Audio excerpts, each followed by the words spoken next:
কিয়ামতের পূর্বে আখিরি জামানার নিকটবর্তী সময়ে জমিন থেকে দাব্বাতুল আরদ নামে এক অদ্ভুত জন্তু বের হবে।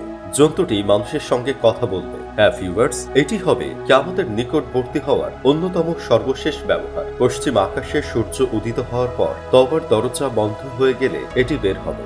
সহিহ হাদিস অনুযায়ী পশ্চিম আকাশে সূর্য ওঠার পরপরই একটি অদ্ভুত প্রাণী পৃথিবী থেকে বের হবে। এই ঘটনাটি ইঙ্গিত দেবে যে তওবার সময় শেষ হয়ে গেছে।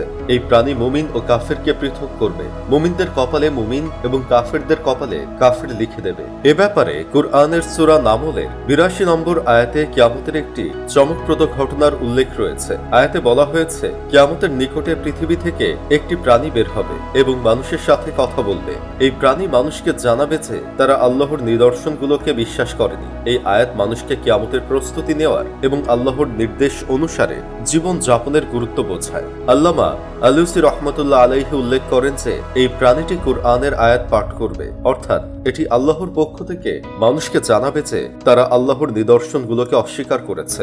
মর্ম এই যে আজকের পূর্বে অনেক মানুষই আল্লাহর আয়াত ও নিদর্শন সমূহে বিশ্বাস করেনি, বিশেষ করে কিয়ামতের আলামত ও তা সংঘটিত হওয়ার বিষয়ে। এমনকি আমার আগমনের বিষয়ে অনেক মানুষ বিশ্বাস করত না।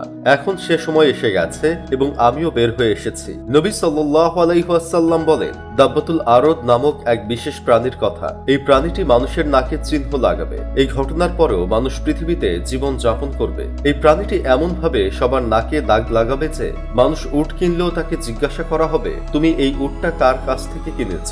আর সে উত্তর দেবে, আমি একটা নাকে দাগ থাকা একজন ব্যক্তির কাছ থেকে এই উটটা কিনেছি। এই হাদিসের মাধ্যমে নবীজি আমাদেরকে এক ভবিষ্যৎ ঘটনার ইঙ্গিত দিয়েছেন। নবী সাল্লাল্লাহু আলাইহি ওয়াসাল্লাম আরো বলেন, সময়ের অবসান ঘনিয়ে আসার সাথে সাথে দাব্বাতুল আরদ নামক এক বিশেষ প্রাণী পৃথিবীতে আবির্ভূত হবে। তার সঙ্গে থাকবে নবী মুসা আলাইহিসসালামের অলৌকিক লাঠি এবং নবী সুলাইমান আলাইহিসসালামের আশীর্বাদপূর্ণ আংটি। এই আংটি দিয়ে কাফেরদেরকে নাকে চিহ্নিত করা হবে যাতে তাদের সহজে চেনা যায়। আর মুসা আলাইহিসসালামের লাঠি দিয়ে মুমিনদের চেহারা আলোকিত করা হবে যেন তারা স্বর্গের আলোয় আলোকিত। সে সময় লোকেরা খাবার খাওয়ার সময়ও একে অপরকে চিনতে পারবে এবং বলবে, হে মুমিন ভাই বা হে কাফের। ইবনে উমর রাদিয়াল্লাহু তাআলা আনহু বলেন, সাফা পাহাড় ফেটে প্রাণীটি বের হবে। তিনি বলেন, আমি যদি চাইতাম তাহলে যে স্থানটি থেকে বের হবে তাতে পা রেখে দেখাতে পারতাম।